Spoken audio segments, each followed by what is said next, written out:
welcome to the Borealis Experience. I'm your host, Aurora, and I'm so excited that Kaleem Sikandar took the time to, be with me today on this episode. He is a dear friend of mine, a strong inspiration, and he also does incredible work. He is a spiritual leader.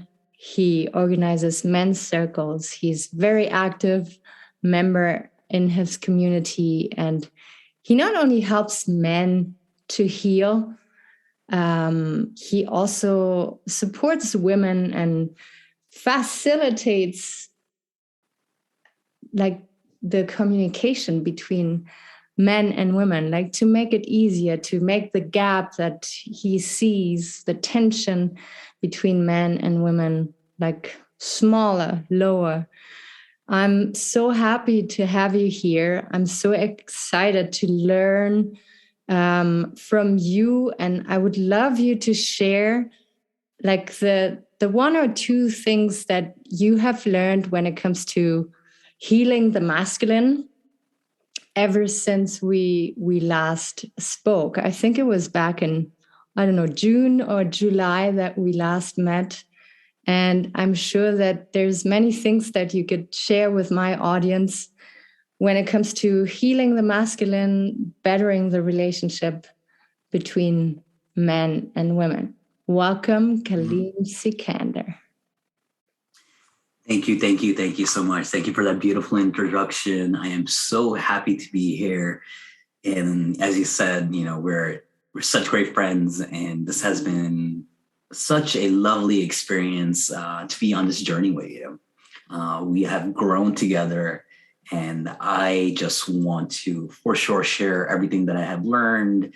And I'm hoping that this conversation actually is two friends coming together that really care about our communities will allow other people to open up with their stories and have conversations with us. And we truly invite conversations and communication. That is what this episode is about. And we really care. I love to a fault, but it's okay to love. And that's where I'm going to go ahead and start with that. Giving space for the masculine to feel that love, to have that brotherhood, to get those emotions flowing, let them know it is okay to feel and be vulnerable. Ooh, that is it right there. Most men do not have the opportunity to do so. They are told to hold their emotions back, to be big boys, to be men. And that is a disservice to the masculine. It truly is. So by organizing these divine masculine circles where you get to talk about your feelings, where you get to be in the presence of other men who want to heal, you're creating magic. You're creating the opening for issues that have been locked inside to come forward in a space where you are not being judged, in a space where we know that words and actions matter. And we have come to a point where simply how we speak has changed. And I'm constantly teaching people about neuro-linguistic programming and hypnotherapy, about magic and shamanism, right? Because words are magic. Spelling is magic. That's why we say we're casting a spell. So my last circle was this culmination point of everything that I've learned the last 3 years holding these circles of let's go ahead and break the spells that have been cast against us by other people. Let's start using words to empower and not destroy. Let's also start using words to create better relationships with people who have hurt you, and let's go even further than words. Let's put intentions of love or even neutrality towards anybody that has done harm to you, because there is no more reason to carry hate in your heart, anger, fear, or start gossiping about somebody else. Let's take care of ourselves. Have I given you one or two things over there, or is that many? That was so good. That was so beautiful. And I know, like, you're not done. You're just giving me a little bit of space to add to it. Yes, I love please.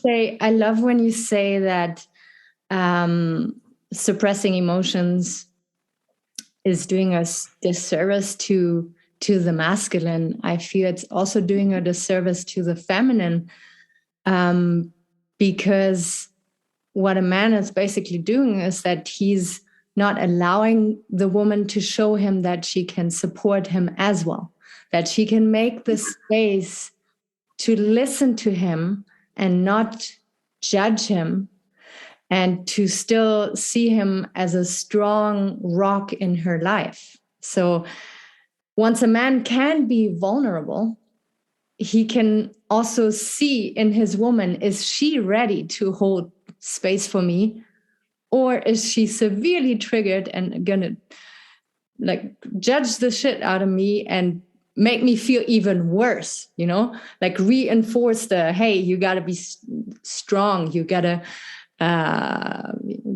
boys don't cry kind of thing. And it gives the relationship so much depth, and the man can see not only that he is growing, but the relationship is growing, and the woman is growing once he learns to be totally authentic and transparent how he feels. Do you feel like I got it a little bit on the right path? Oh, no, not a little, 100%. And your response to what I said was amazing, because that's it. You just brought it together, the role of the masculine and the feminine, and how the feminine can hold space for her masculine. And if she is triggered, now the feminine needs to look within herself. What part of her is hurting and needs help, that she is projecting her feelings onto another man? Yeah. And that's destroying the relationship. Yeah. This is it. This is the work that all of us are doing. Yeah. Yeah. I want to ask you something. Thank you so much. I want to ask you something, because I can see a man opening up and a woman not being ready, and then kind of punishing him for it. And if he's not 100% in tune with how he feels, or owns how he feels, he can start believing her and making himself small again. Do you know what I'm trying to say? Like, so often the woman is being put in a place where she is right all of a sudden, and then the man feels even worse than before when he's still suppressed. And now my question to you is, what is it that men would wish that women would learn, or add or understand to make that happen or possible? So make it happen for somebody to open up and communicate? Yeah. What is it that women can still learn in order for a man to feel safe? I think what women can learn for one thing is that this understanding that men need to feel safe too. I you asked me a question, but I don't think people understand women, that a man needs almost the same kind of things as a woman does. Yeah. A container, safety, understanding, no judgment. You know, when these things are happening, when we're communicating certain vulnerabilities, many a times it's coming from a place from childhood, from trauma. Men suffer from many of the same traumas as women do, right? It does not matter. So there is a part inside of them. It's that child that's hurting. And I believe you may have discussed this before. We have an inner child that has all these experiences and that is calling out to be seen and heard, and they're being triggered. And when you are speaking from that inner child, you want to be seen and heard. It is so necessary to provide that child with safety. So just recognizing that everybody is hurting. Everybody is hurting.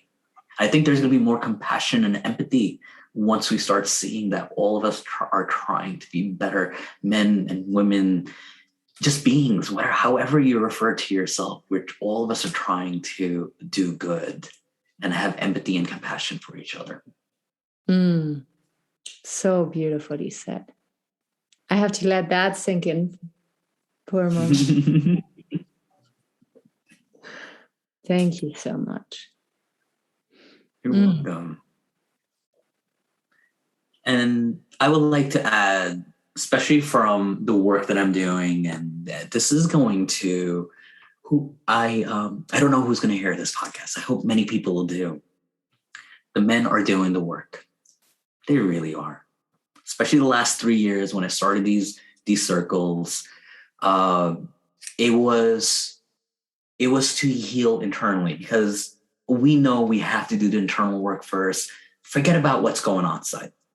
Stop projecting your problems outside. See what the internal landscape is like and start working on that. Make yourself come to a place where there's harmony and peace within you. And once that happens, right, then you can go outwards and start dealing with circumstances outside of you, starting to help your friends out, help your family out, starting to help your community out. We're at the level now where we are helping. It's not just about internal work anymore. What can we do when we meet as brothers? And what can we do when we meet as brothers to take this outwards into our communities? To take it to our spouses or partners if we have it. How do we help our children out? How do we help our neighbors out? How do we help our communities out? How do we go ahead and create more circles? And now that we're creating more circles, how do we do co-gender circles, right? Where men and women are coming together. All of this is in play. Everything is coming together and it's amazing. And you hinted at this. The goal was, and this is an applause, this is a congratulations towards the women, because they have been doing the spiritual and emotional, mental work for a while now. They have been more aware and a little bit more on the forefront and progressive regarding this. So the circles for women were created much earlier than these men's circles. It's kind of time for the men to do the work too. It's not for punishment or anything like that. It's actually with honor and pride that, hey, we see you. We know how hard it has been. It has been hard for us too. So we're the ones who are going to go ahead and build a bridge to the feminine. We're the ones who are going to take the actions to bring the sacred union of the masculine and feminine into this world. It is happening. And whenever I speak, I only want to bring glad tidings. There is nothing negative that I want to share. We are moving in the right direction. Yes, I can feel it as well. And I'm so glad that you see it the same way, and that more and more people are feeling hopeful again. That's been a very long, dark age of the feminine and the masculine. And now we can see that they're slowly approaching each other, and there's still not 100% trust, but there is the willingness, there is more compassion, more understanding, and I feel it's the most exciting time to be alive. I'm very excited for the next 5 or 10 years. So when it comes to you personally, what was the most interesting thing that you've learned about yourself as a man in we can say recent years, recent months. If anybody has listened to the last episodes with Kaleem, he went through a lot, to say the least. And you've done a lot of healing ever since. And what would you say was the most, empowering, interesting thing that you've learned about yourself while doing the work? So my work has been with the masculine. We talk a lot about the masculine with me, right? The interesting thing, and I'm going to go ahead and let's talk about this year, was my outlook of the feminine. How when I see the feminine, I see all her aspects, the mother, maiden, crone, but let's translate that to her being a lover, a sister, all aspects, a friend, how to see her in all her lights, not putting her on a pedestal, not, making her look evil for being a sexual being, and just seeing that she's a woman. And as I started doing that, as I started developing these strong connections with feminine leaders in my community and beyond, including you, it's just been amazing. Just to have that trust and love and friendship and partnership, and to show up as men and let them see me as a man, as a protector, it has empowered me. Right? It's empowered me because they see me. And I want to add to this, and for the women, what the feminine leaders have done, they started seeing men, they started acknowledging them. And just because they started seeing the men and acknowledging them, I started seeing these young men and older men who have been doing the work all of a sudden feel so strong and empowered because somebody gave them attention, positive attention, saw them for being a man. And as soon as somebody saw them as being a man, they started becoming the men they wanted to be. That was the bridge. And, I went on retreats and, held space as a spiritual counselor for 3-4 days at a time. And I was like, oh my God, I'm seeing the switch. I'm seeing how the women are recognizing that they need to trust more. And because of that trust, the men are doing better. And then the men are showing up even more. And it's been excellent. It's been absolutely excellent. And I've been so happy. So the other part to that is, as I started seeing the feminine the way I do, I started having this empathy and started seeing the feminine inside of me. Really been working within the feminine inside of me. And all of a sudden this empathy being like, if I was a woman, this is how I would want to be treated, right? It's not this other anymore. I see her in me, and this is what I want for myself too. And there's such empathy there and such compassion because I can't be in your shoes. And it goes further. How would I want to raise the daughter? How do I want to raise the next generation? I now know, and I can feel it. I can be it. And I love it. I love being in touch with my feminine. And the only way I was able to do so was because I was working on my masculine. And the masculine has given space for that feminine to come forward. Wow. And what a shame. My listeners can't see your face while you're speaking these words, but I can feel that energy. I can not only hear, but I feel the authenticity of your growth. And this is incredible. Like, this is so precious and beautiful. And just sharing that will serve so many people. It's going to bring so much value to people's life because you healed inside of yourself.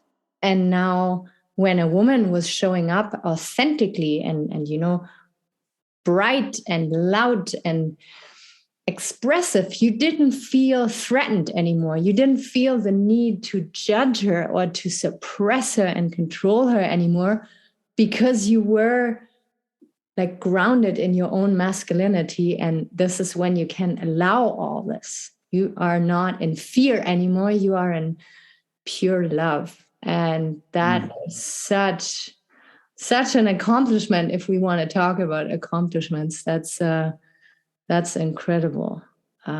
Such powerful work, because it's going to connect you to even more people now. Because you inspire men, and you are so trustworthy and strongly connected to more women than ever. That is, magical. Oh, that is so good. Yeah. Mm-hmm.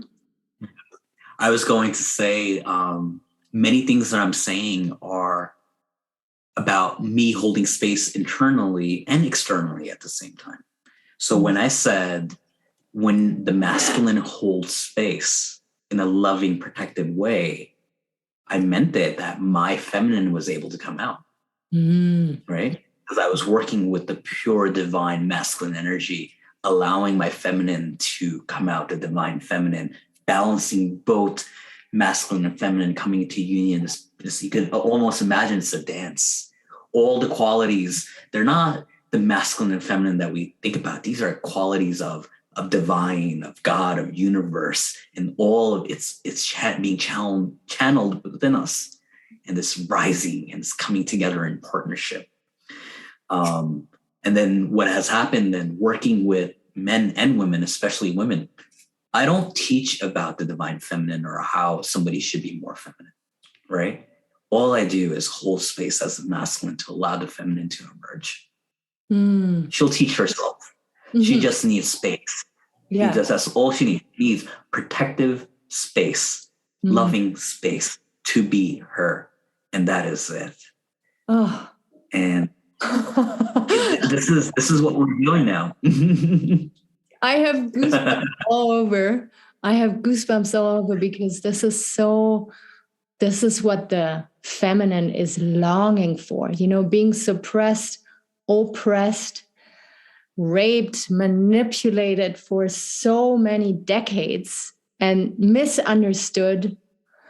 And then now there's men like rising up who actually allow us to express ourselves and who hold space and protect us. It's such a liberating feeling. It's incredible. Like, this is so cool. This is so cool. I also want to acknowledge especially the feminine leaders who have been doing this work. And I know you have encountered many, including, again, yourself, where you had to tap into your masculine of holding space for yourself, knowing that you are safe, that you're allowed to express yourself. It didn't necessarily come from an outside force. Again, no other man told you how to be feminine. It was the feminine who were like, well, I need to know about masculinity so that my feminine can do the work. Always giving back credit where it belongs. All of us are doing the work equally, but it is very true though now that men are learning how to hold that space. And when it comes to relationships and things, this is where the polarity comes in. And when we start learning how to hold space as masculine, how to express ourselves as feminine, we can change the polarity. Then somebody can hold the feminine space when they normally hold the masculine space.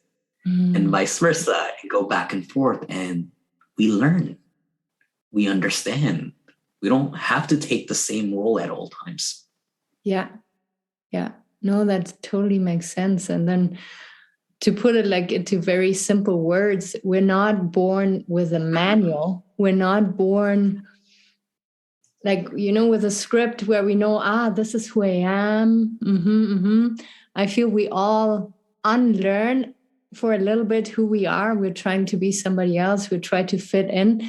And then the work that you are doing and that you help people with is reminding them of who they are and going back to that and incorporating like the feminine and the masculine, being both, and knowing that if a woman like totally emerges into the feminine and is now only in the feminine, it is not going to be easy for the men, because now he has to be all masculine and he can't be feminine. Like, to know that every individual has to hold space for both energies, because you can't use your partner to do the work for you.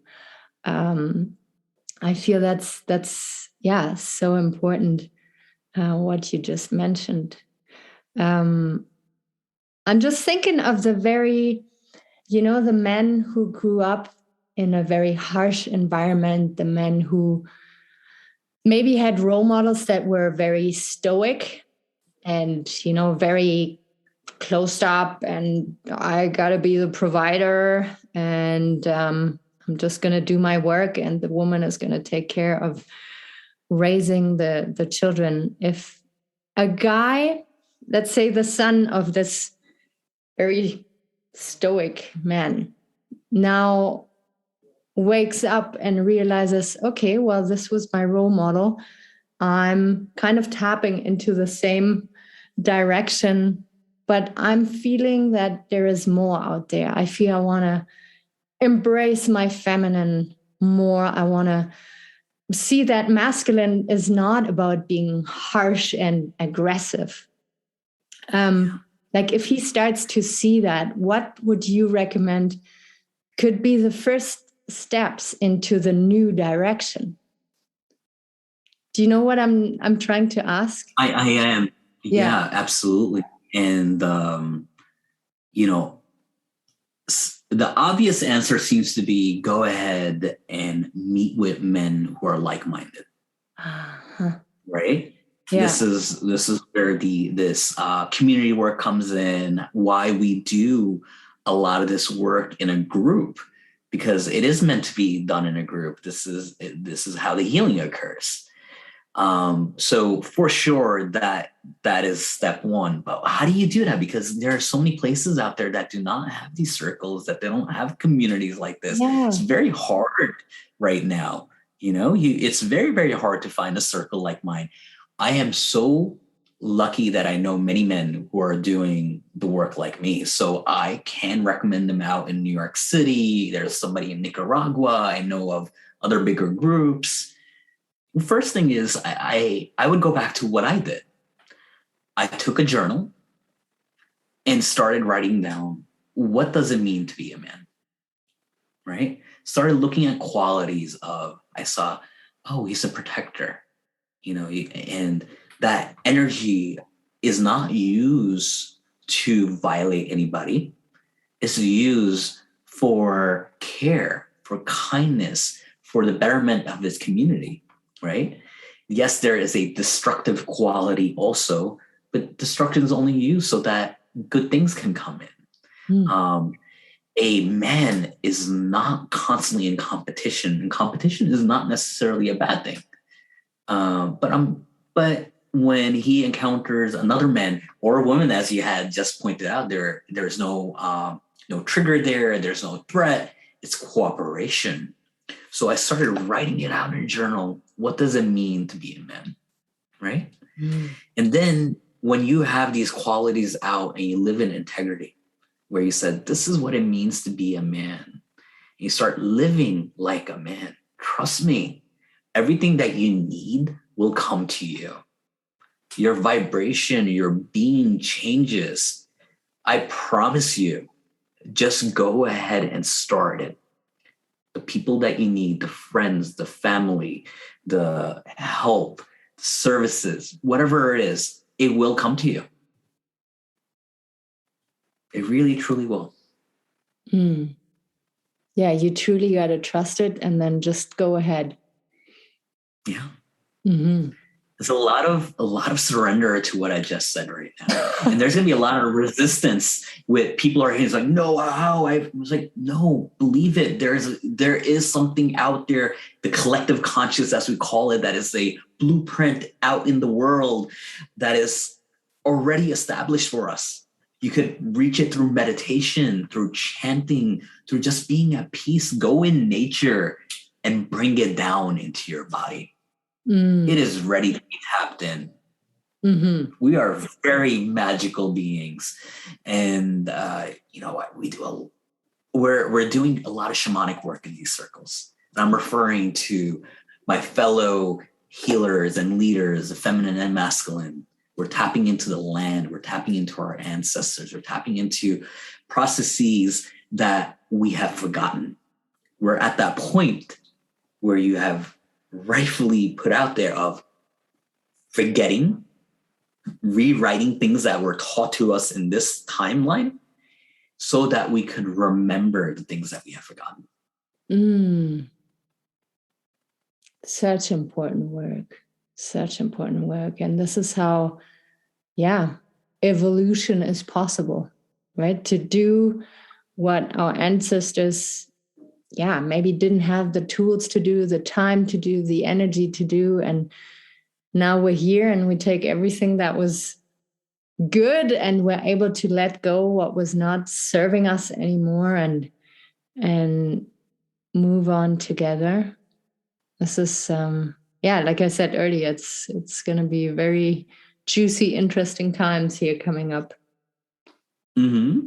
Yeah. And I have said this, unless some thoughts coming to your head right now. No. Like, keep going. No? Okay. Yeah.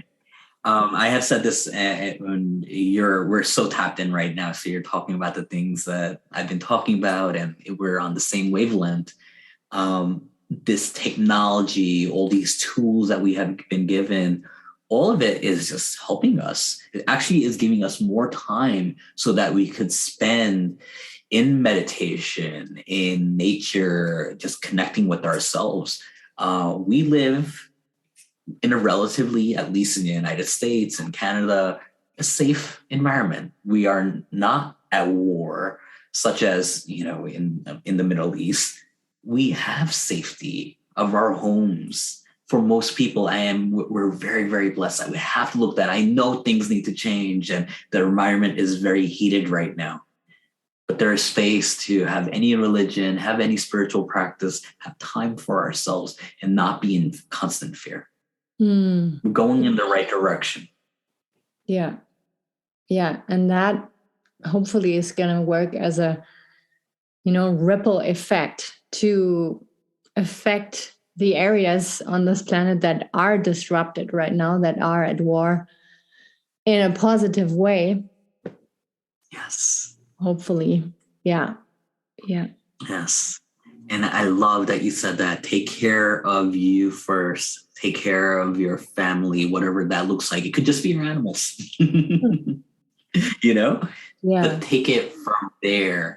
Ripple out. Take care of that small community that you belong to, your neighborhood. It really is going to affect everything at a global level. Yeah. No, I totally believe that. And I see it the exact same way. I have one last question for you. Yes. What is it that you are working on right now? What is it that you still want to get better at, learn, understand?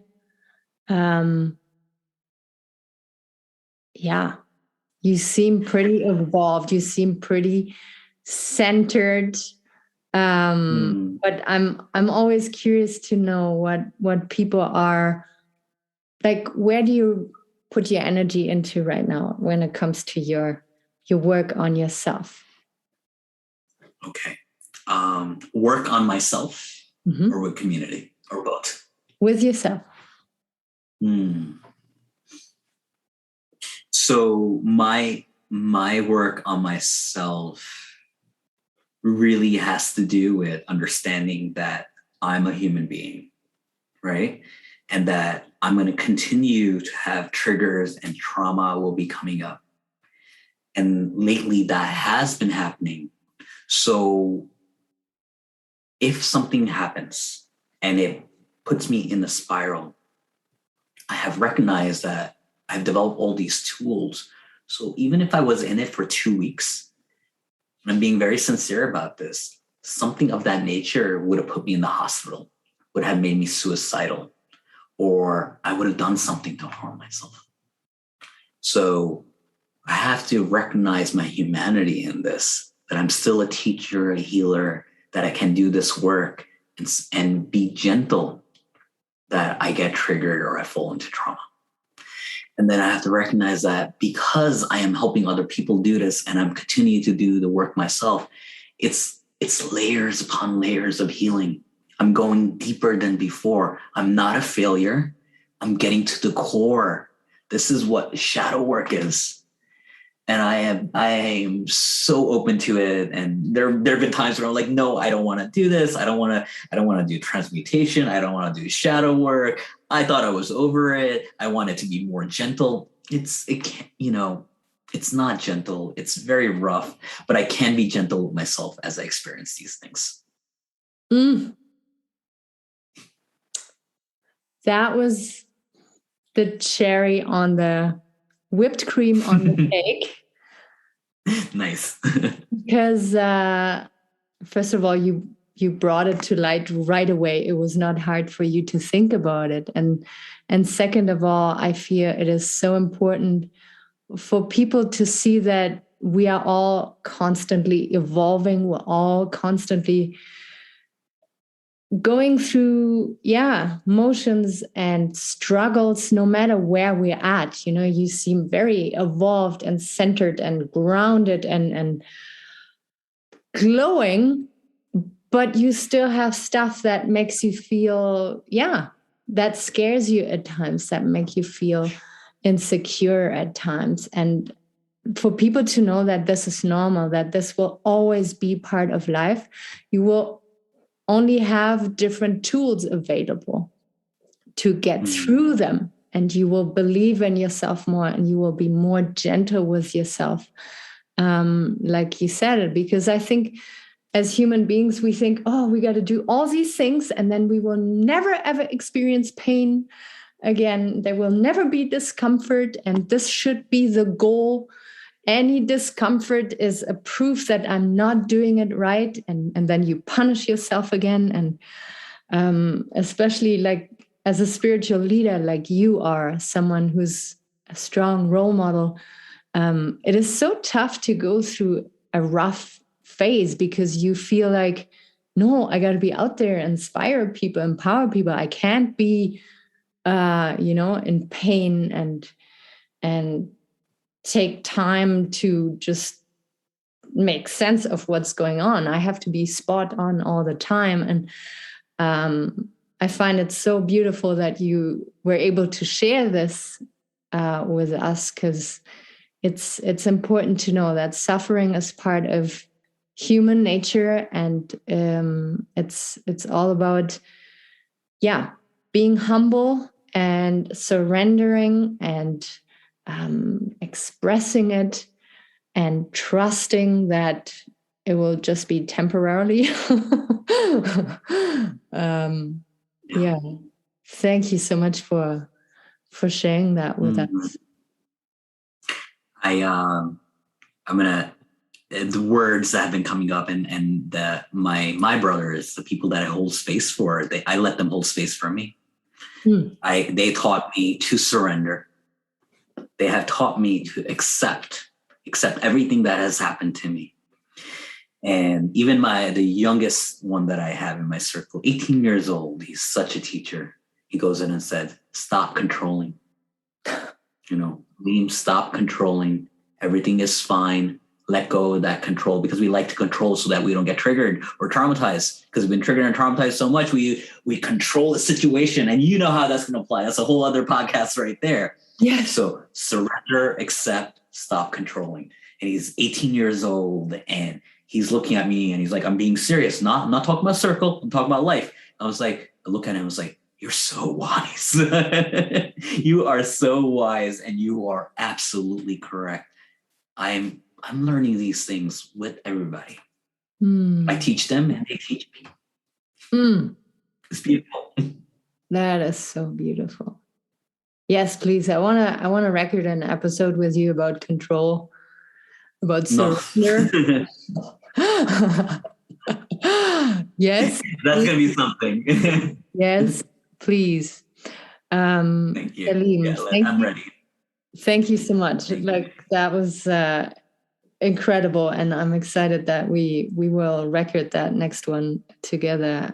Is there anything you would like to share with my listeners? And then please let us know where we can connect with you, follow you, let it all out. Okay. I am so grateful to be here with you, with everybody listening. It really does matter to have a voice, to have a platform, to be able to express yourself. These are things that all of us are looking for.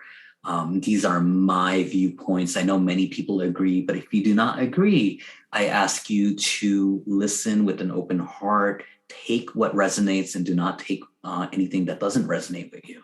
You know, all of us have free will. We are sovereign beings, and you have an intellect, you have a mind.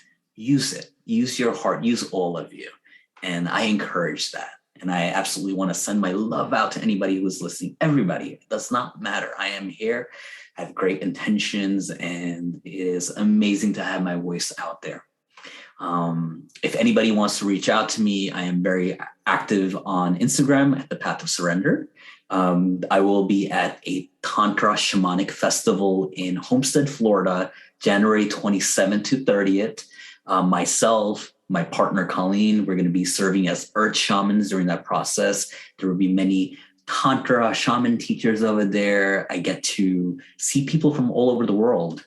It's very inexpensive for what it is, and I'm ready to invite my tribe in and to meet people in person. That is so exciting. I will not be able to attend, but I'm so excited to maybe see pictures or little videos for when you're there. Yeah, it's called the Solar Luna Festival. Beautiful. Yeah. One day soon, I'll make it down there, down south. Yes. Well, we're waiting for you to come and visit. Well, thank you so much. And who is this gorgeous little fella? This is Leo the Little Lion.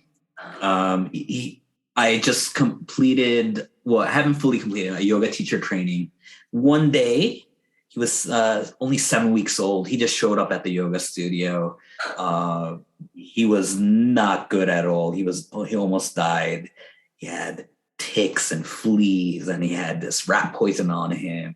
So I hand fed him to get his strength back. And now he is so healthy. He's a little terror in my house, but I love him so much. It's so much that you can learn from animals. And even though he's very vicious, sometimes when you could see him, he just wanted to be in the spotlight and jumped on my lap and is wanting all this attention now. Oh, man. See, I didn't even recognize him. I saw the pictures of the little one, and now he looks so healthy and beautiful. Oh. He's crazy good. Thank you so much for being here, for sharing everything you shared with us. And yeah, we'll keep in touch. Thank you. Much love. Bye-bye.